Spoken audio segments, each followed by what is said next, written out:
Nous sommes heureux de vous recevoir aujourd'hui pour cette deuxième édition des rencontres de l'Institut de la finance durable. Il faut réinventer l'énergie pour sortir des énergies fossiles, changer les produits et les modes de fabrication, transformer les usages. L'enjeu pour chaque pays est d'opérer ces transformations en renforçant sa compétitivité.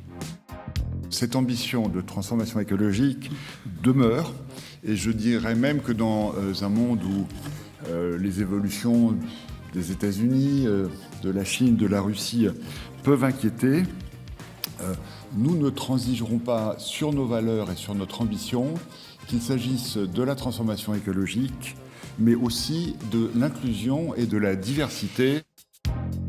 J'ai eu l'occasion de rappeler l'impératif absolu pour l'Europe de rester le leader de la transition énergétique, puisque ça constitue un enjeu de souveraineté énergétique et de compétitivité.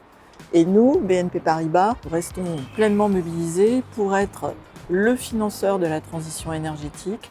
Et nous avons énormément de projets très encourageants, d'énergie renouvelable, des projets de stockage d'énergie, des projets d'efficacité énergétique, de capture de CO2, d'hydrogène vert. Malgré la complexité de l'environnement géopolitique, malgré les incertitudes qui viennent en particulier des États-Unis, un groupe comme Engie garde le cap. Nous sommes déterminés à être un leader dans la transition énergétique et climatique. Nous investissons massivement et nous le faisons parce que ça répond aux besoins de nos clients. La Caisse des dépôts est pleinement engagée dans la transition écologique et dans la finance durable. Sur un objectif de 100 milliards que l'on devait faire de 2024 à 2028, soit 20 milliards par an, l'an dernier, c'est 28 milliards que nous avons mis au travail pour financer la transition écologique de notre pays. Nous sommes convaincus que la place financière de Paris a un rôle majeur à jouer. Nous l'avons vu ce matin, les opportunités de cette transformation sont nombreuses et des solutions de financement innovantes se déploient. Cadre réglementaire adapté et compétitivité vont de pair. Nous y travaillons. Mais au-delà du cadre réglementaire, il nous faut aussi travailler sur les normes de travail, les normes d'analyse. C'est ce qu'on fait au niveau de la place avec l'Institut de la finance durable pour promouvoir un cadre d'analyse de la transition qui permette l'homogénéité et la comparabilité. Dans CSRD, on a perdu de vue que ça n'était pas un exercice de reporting, que c'était avant tout un exercice de revue stratégique et que ça devait, à travers les différents plans de transition, vraiment être pour les entreprises le moyen de réfléchir à leur modèle économique et ensuite mettre en face des politiques de long terme.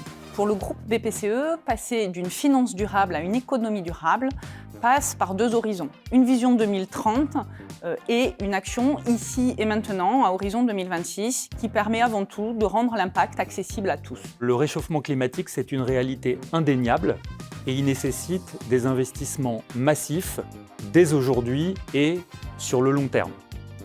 Les institutions financières ont donc un rôle essentiel à jouer pour apporter ces investissements. Les solutions concrètes existent, le crédit immobilier à impact, la carte de crédit à impact, les DAT verts et sociaux, comme la Banque Postale, le démontrent, en ayant d'ores et déjà 32% de ces financements qui sont des financements verts et 390 milliards d'encours sous gestion responsable.